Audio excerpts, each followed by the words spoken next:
what's my prognosis? What's First thing, you're right. The first thing, Mike, I thought about, what are my chances here? And at this point, some percentages were thrown around about it coming back or what have you. And I was introduced to something called a Gleason score. This is gonna hurt. It's time for the Suffering Podcast. And which is odd, because did you have in your house growing up the standing ashtrays? Yes. Yeah, Okay. So do you understand now those standing ashtrays are extraordinarily valuable? I bet they are. Because they don't make them anymore. Nobody smokes in their house anymore. I don't know of anybody that smokes in their house in my neighborhood anyway. Right. And there was an old man down the street, and he had them, and I restored them for him. He goes, "No, you can have them." I'm like, "I can't take them. They're worth too much money, but I'll restore it for you." And that's what I did. I restored it. It's beautiful crystal stand pedestal, brass pedestal. It's gorgeous. People use them, throw their keys in them now. Keep them by the door. That's where you drop your keys. Oh, yeah. Now, I don't know if you ever did this, but every once in a while when nobody was home or whatever, I would grab one of the semi-snuffed out cigars and light it up and take a few puffs. Ooh. And I turned green, thankfully. Yeah. And I was never able to, I wanted to smoke because everybody did. It was to cool. fit in. But it made me feel sick, and I thank God for that because I never could take to it. I wasn't as venturous as you. My parents smoked Larks. Oh, yeah. And it was the Lone Ranger actually, he advertised for Lark. But I would never take a lit. I did that once, like a half-lit cigarette, and it tasted so bad that I'm just going to steal whole ones. My mother used to smoke menthol. Ooh. Like Salem Lights. I'll never forget that. Oh, yeah. Salem Lights. Yeah. No. Really? Well, she was trying to keep you from smoking. That's what she was doing.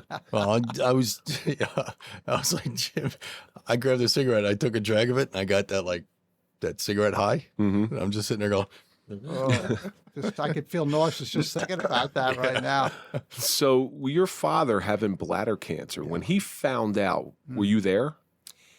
Yes, I remember the day I found out. He had thought that he had prostate cancer or that he had a prostate problem.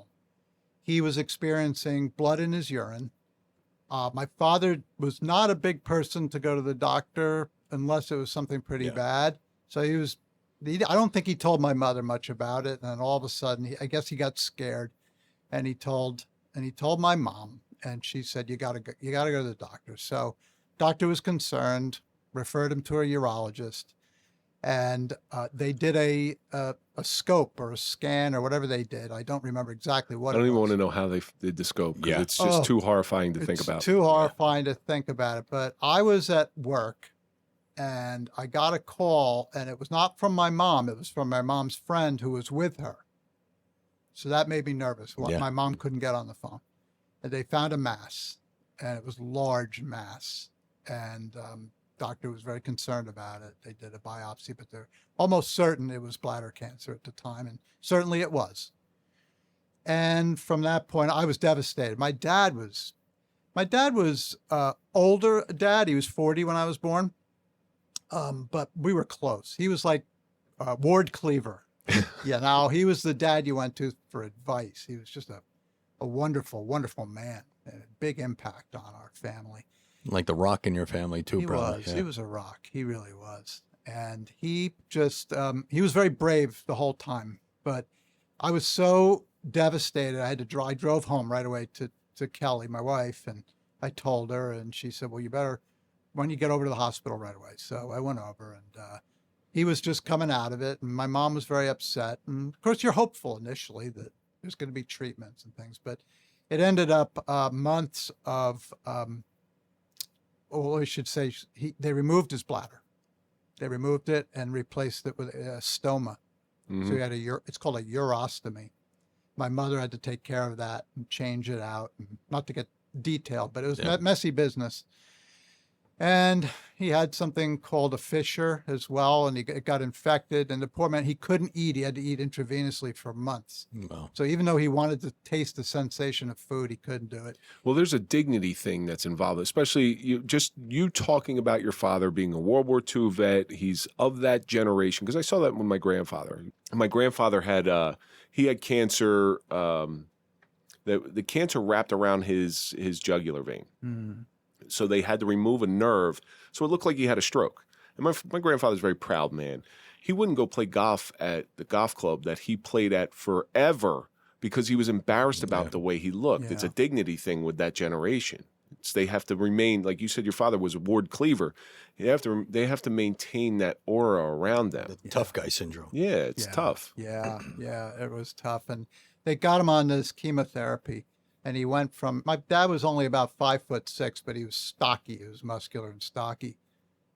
And he just got sicker and sicker and sicker.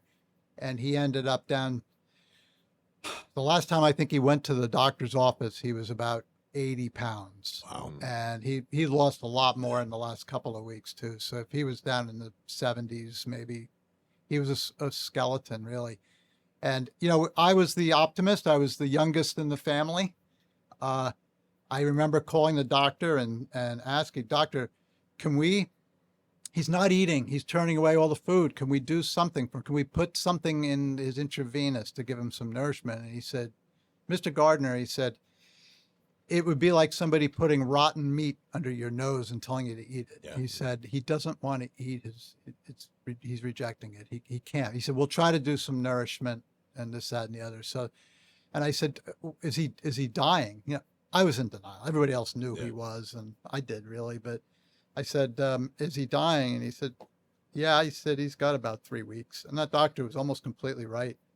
Now, do you think that with the new treatments out there, they're saying that there's a certain way to extract cannabis oil that will eradicate the cancer from your body? I actually know a gentleman who does it. He's in Canada, and he'll give it away, but you got to go up and get it because the truth is he's not allowed in the States because he got caught moving 30 tandem trucks of marijuana into the country. So he's not allowed in the country anymore, but that's neither here nor there.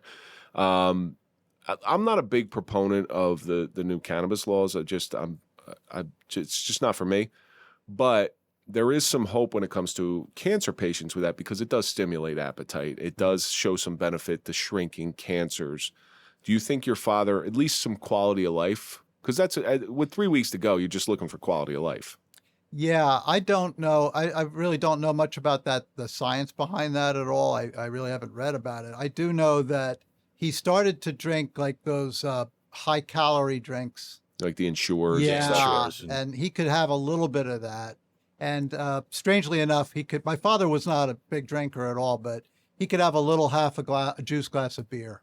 And at that point, you're like, yeah, have at it. Whatever Go right you'll ahead. eat Yeah. or drink. Yeah. See, my mother was diagnosed with brain cancer back in 2011. I'm so sorry. And I mean, she was pretty much 4 months from diagnosis to death. Oh. So we didn't have that long prolonged thing, but we had her in an assisted care facility, and she didn't want to do. She went through radiation. She didn't want to do chemotherapy. So she said, you know what, just let God, just let it take its course, whatever. Her friends were bringing her bottles of wine. She was sitting in this assisted care facility drinking wine. My brother's like, why you don't listen? She wants to do it. Let her go. Let her have some fun. She's as much as you hate to say it, she doesn't have much time left. Yeah. So let her enjoy that time. So the treatments for cancer they're a little archaic, all right, in my opinion. So radiation was developed, I think, in the 1830s, and chemotherapy was in the 1920s. And the statistics for cancer don't show all that much improvement. There's a little bit more improvement, but I think that's the surrounding medicine around it. So traditional forms of treatment, I'm not 100% sold on. I think there's something better. That's in my opinion. But then there's you. And you've gone through this traumatic experience with your father, which I'm sure left an indelible mark on your brain for the rest of your life, watching him pass, watching him go, and he's gone. You start living your life thinking, was there something in your head thinking, okay, when's my turn? Well, I was 29, I had a young family. We still had another daughter coming along a couple years later. And I felt, you know, when you're young, you feel a little bit invincible. Like I've got a lot of time left, and I mean, I was just grieving the loss of my dad at the time, and my mom. Thankfully, my granddaughters were there. My mom just loved having them around, and they gave her new life, and that was wonderful. So, just started getting on with life. I worked a couple of jobs. We had a new house, and you know, we were just getting back to business again. I didn't think too much about my own mortality then. And I really didn't do that for a long time. I mean, my mom's illness we handled, and that was very sad, but I still felt like, you know, we're going to work, you're doing your job, you're raising your kids, the kids are playing sports, you're doing all that. You're still young enough to be invincible. Yeah, still invincible. You're absolutely right, Mike. That's the way I felt. Got kind of blindsided by prostate cancer. But getting back to the social media question where you fight Yes. that fight in front of you. Yes. Your father was the fight that you had in front of you. You fought that. Then life is the fight in front of you with raising your family and Yep. trying to keep your wife happy, which is always a losing battle. She's looking. You know, I'm pretty She's smiling now, so we're good. Looking right now. Put the blinder on. I'm pretty sure that Napoleon got pissed off, or Josephine got pissed off at Napoleon. So, yeah, I'm pretty sure that happened. So, when was your diagnosis with prostate cancer? The diagnosis was officially at the end of March. End of March, early April of 2015. I was 56 years old. I wasn't quite 57 yet. And I had actually, a couple years before, I got a little scare when I went for my PSA test. Yeah. The PSA is the prostate specific antigen. It's just a blood test. We'll talk about that a little later because it's a lifesaver. It's a lifesaver. Yeah, But I go through the PSA tests. I get my blood PSA checked every 6 months. I go every 3 months. Yeah. Every 3 months, I get blood tests and everything else, and check my PSA level and all that. And It's a big thing. That's the message I want to get across, how important. But it came back a little scary. I went back for some additional tests, and it came back okay. It didn't seem to be the real McCoy. And then it may have been a couple of years later, in 2015, I went to get a new life insurance policy, and I had a physical, and I had another PSA test, and it came back high. I had a very good urologist who really liked to play it safe. He said, I want to mess around. He goes, you're 56. You're still pretty young. He says, I don't want to mess around with this. So I went for some more tests, and then it was a little high. And he said there can be other things that can affect it. Even, believe it or not, spicy food can what affect they say. the PSA level. I'm in trouble. Or, I'm half Italian, so you know. yeah, or infections, things like that. So he says, well, come back in a month. And when I came back, it was even higher. And it was, he said, there's definitely something going on. I had an MRI done. And actually, at this time, my oldest daughter and her husband and our 1-year-old new grandson had just taken a job offer down in Austin, Texas, which was breaking our heart. Yeah. Because we're like this new grandchild, and we were all worried about that. But my daughter and son-in-law were down picking out houses or a place to live, and our grandson was with us. My wife and I were sitting at the dining room table, and we looked at my patient portal, and the MRI results came up, and it said, carcinoma, likely carcinoma, and my body just went like ice through my veins when you see that, and it scared the bejeebers out of us. And Probably scared your wife more. Yeah. It scared her too. She was trying to be strong for me. We called a friend who's a doctor. We read it to her, and she said, yeah. That's Your wife's like, who the hell am I going to yell at now? Exactly. The kids are in Austin. Aw. And I'm looking at my grandson sitting there, and it did occur to me, am I going to be around to see him grow up? And that was really tough. So The doctor spoke to us. He said, we don't know for sure unless we do a biopsy. Well, biopsy, fortunately, I was out for it. They put you out for it because it's, they go in basically like with a nail gun. They go in through, and how they go in. Yeah. Through the rear entrance, is not the best in the world. Moon River. So before we get like the prostate, everybody's heard prostate cancer. Everybody knows what the prostate is, but very few people really know what it is. And all it is just a little thing that sits next to your bladder. Yep. It's a little thing. It's a little ball. It's a little ball. It's there. And it is, produces seminal fluid. That's what it does. But, it's there for a reason, and your whole system it's used to it being there. Yeah.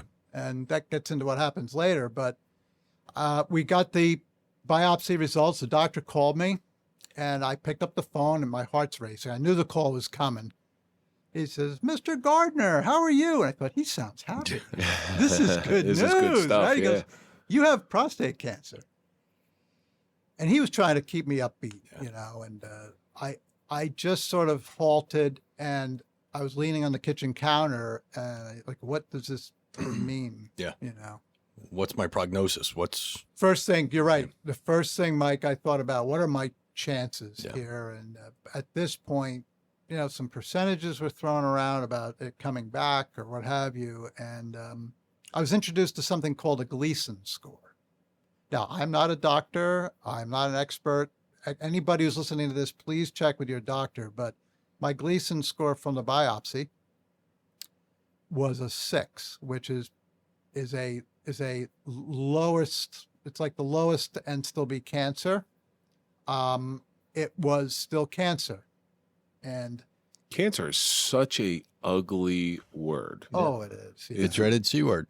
Carcinoma, not a much better word, but it's still a better word. Like if you go up to somebody, hey, I got a carcinoma.